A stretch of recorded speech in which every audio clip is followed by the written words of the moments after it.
আমাদের বাড়িতে আজকে পিঠে তৈরি করা হচ্ছে। তার জন্য চালের গুঁড়ো আর ভাত একসঙ্গে মিক্সার গ্রাইন্ডারে পেস্ট করে নেওয়া হলো।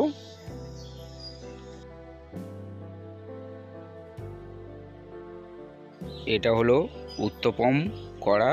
তো এখন তেল মাখিয়ে নেওয়া হচ্ছে, তোমরা দেখতে পাচ্ছ। তারপর হাতায় করে অল্প অল্প করে দেওয়া হলো,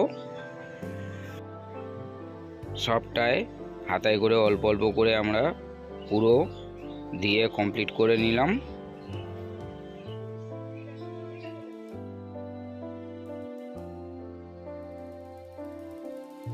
আমাদের পুরো লিকুইডটা দেওয়া হয়ে গেল। তারপর গ্যাস জেলে ঢাকনাটা দিয়ে আমরা গ্যাসের মধ্যে বসিয়ে দিলাম। এখন আমরা ঢাকনাটা খুলে চেক করে দেখে নেব একটা ছোট্ট ছুরি দিয়ে যে আমাদের পিঠেটা ঠিকঠাক হয়েছে কি না। তো তোমরা দেখতে পাচ্ছ ঠিকঠাক হয়ে গেছে পিঠেটা।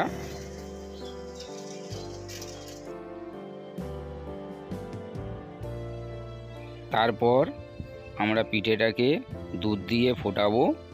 দেখো বন্ধুরা, কত সুন্দর দেখতে লাগছে আজকে পিঠে।